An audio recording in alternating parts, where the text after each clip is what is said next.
Hello friends, જય શ્રી કૃષ્ણ. જ્યારે ઘરમાં પ્રસંગ હોય ને તો ઘણી બધી પ્રિપેરેશન ચાલતી હોય છે. એવામાં અત્યારે નવા નવા ઘણા બધા ટ્રેન્ડ ચાલતા હોય છે. તો આપણે આજે જે રેસીપી જોવાના છીએ તે પણ એક ટ્રેન્ડી જ રેસીપી છે, જે છે ગોળધાણા. અત્યારે ગોળધાણા પ્લેટર, ગોળધાણાની અલગ અલગ રીતના ગોળધાણા બનતા હોય છે.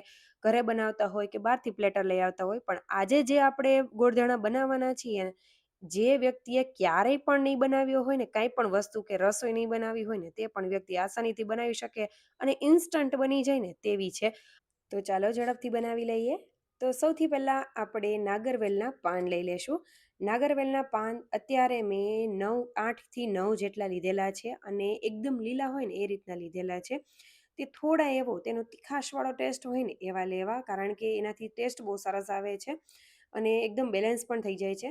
અને લીલો કલર એટલા માટે લેવો કારણ કે તેનો જ્યારે આપણે ગોળધાણા બનાવીએ ને તો સરસ એવો ગ્રીનિશ કલર દેખાય, એટલા માટે. તો આપણે આ રીતના નાગરવેલના પાન લીધેલા છે અને મેં તેને બાયફર્ગેટ કરી લીધેલા છે, થોડા પાન રાખી દીધેલા છે. બાકીના જેટલા પાનનું આપણે ગોળધાણા બનાવવાના છીએ, 8થી 9 પાન જે છે તે એ લઈ લેશું અને એક બાઉલમાં પાણી લઈને તેને સરસ એવા ધોઈ લેશું. તમે જોઈ શકો છો કે કેટલો કચરો નીકળે છે, એટલા માટે સૌથી પહેલાં ધોઈ લેશું. હવે આપણે તેને એકદમ સરસ એવા સૂકા કરી લેશું. આ રીતે કપડાની મદદથી ખાલી એમને લૂછી લેશું ને તો પણ સરસ એવા સુકાઈ જશે, કંઈ જ વાંધો નહીં આવે. તો આ રીતે આપણે કરતું જવાનું છે ને એકદમ ફ્રેશ એવા પાંદ હોય ને એ રીતે લેવા. અને જે બાકીના બચેલા પાંદ હતા ને તે મેં ભીના કપડામાં વીંટાળીને ફ્રીજમાં રાખી દીધેલા છે. ફ્રીઝરમાં નહીં પણ ફ્રીજમાં, જેથી કરીને 2 થી 3 દિવસ સુધી સારા રહે. હવે આપણે આ રીતે તેને લૂછી લેશું એટલે સરસ એવા તેમાં પાણી ન રહે એ રીતે થઈ જાય. હવે નાગરવેલના પાનને આપણે નીચેની જે દાંડલી હોય ને તેને કટ કરી લેશું. નાગરવેલના પાન જે છે તે હેલ્થ માટે બહુ સરસ એવા હોય છે અને આપણે જમ્યા પછી નાગરવેલનું પાન ખાઈએ તો જમેલું પચાવે છે પણ ખરા. તો એ પણ બેનિફિટ આપે છે. એવું જ નથી ખાલી માત્ર ટેસ્ટ માટે જ, પણ તે હેલ્થ બેનિફિટ પણ ઘણા આપે છે. તો આ રીતે મેં નાગરવેલના પાન લીધેલા છે. તમે આના કરતાં થોડા વધારે લેજો એટલે ટેસ્ટ થોડો એન્હાન્સ થશે. હવે આપણે એક મિક્સચર જાર લઈ લેશું. તેમાં મેં 7થી 8 જેટલા કાજુ લીધેલા છે. તમે જેટલી ક્વોન્ટિટીમાં બનાવતા હોય ને એ રીતે લેવાનું છે. આમાં કોઈ જેવું માપ નથી કે તમે આ વધારે લ્યો, ઓછું લ્યો કે આટલા પ્રમાણમાં જ લેવાનું છે, એવું કોઈ જ માપ નથી.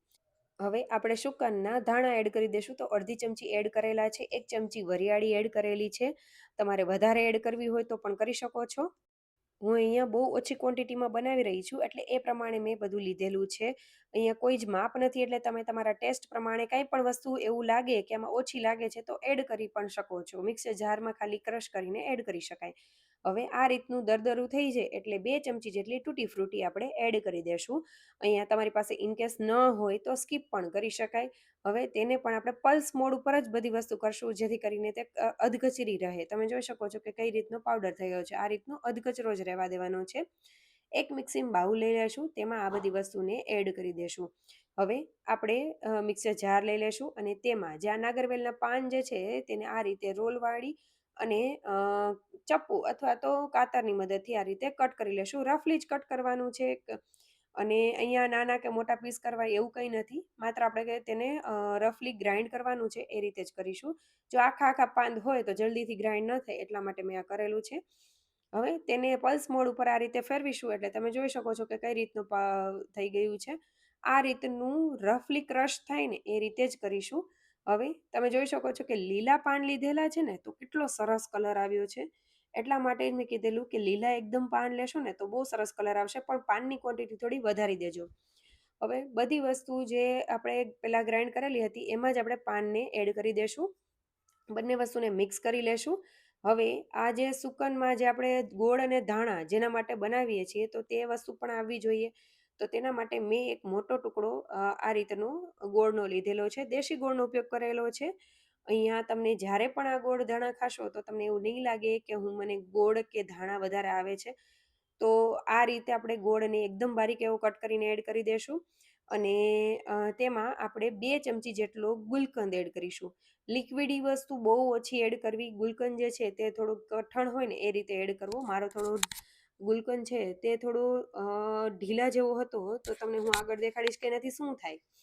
હવે આપણે 1 ચમચી જેટલી સલી આવે છે, જે આપણે મીઠી સુપારી પણ કહી શકીએ એ રીતની આવે છે, એ મેં એડ કરેલી છે. તમે સ્કીપ કરવું હોય તો કરી શકો છો, એવું ફરજિયાત નથી કે એડ કરવું તે.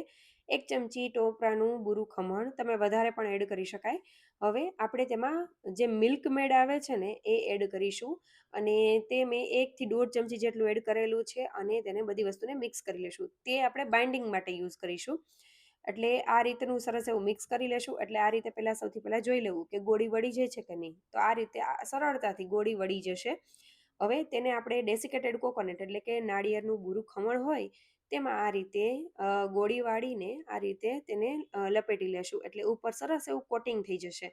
તમે આ જગ્યાએ ડ્રાય ફ્રૂટનું એકદમ બારીક કટ કરી અને તેમાં પણ તમે લપેટી શકો છો, જેથી કરીને સરસ ઉપર દેખાવ આવે. એ રીતે પણ કરી શકાય, ગુલાબની પાંદડી પણ કરી શકાય. તમારે જે રીતે કરવું હોય એ રીતે કરી શકો છો.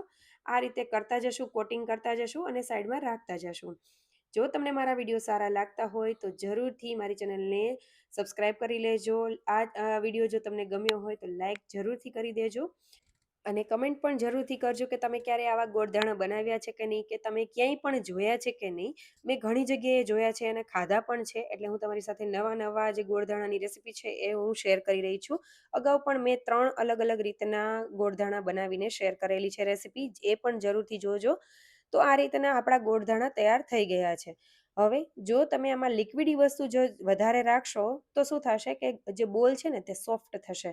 તો એ વાતનું ખાસ ધ્યાન રાખવું. ઇન કેસ તમારે બોલ સોફ્ટ થાય તો ફ્રીજમાં રાખી દેવું થોડી વાર માટે, એટલે સરસ એવું થઈ જશે. અને જો એવું લાગે કે થોડું વધારે ઢીલું રહે છે તો ટોપરાનું બૂરું ખમણ એડ કરવું, પણ પાનનો ટેસ્ટ થોડોક એન્હાન્સ થાય ને એ રીતે રાખવું. એટલે બહુ સરસ એવા આ ગોળધાણા બનીને તૈયાર થઈ જશે. બહુ ઇન્સ્ટન્ટ બની જાય તેવા છે, કોઈ પણ તામઝામ વગરના છે. તો જરૂરથી આ રેસીપી ટ્રાય કરજો અને ફેમિલીમાં શેર કરજો. તમે આમાં ટૂથપીક લગાડીને પણ રાખી શકો છો. તો જરૂરથી બનાવજો, બધાને ખવડાવજો, અને તમને કેવી લાગી આ રેસીપી એ મને કમેન્ટ કરીને જણાવજો. તો ફરી મળીશું આવી જ નવી રેસીપીઓ સાથે. ત્યાં સુધી આવજો.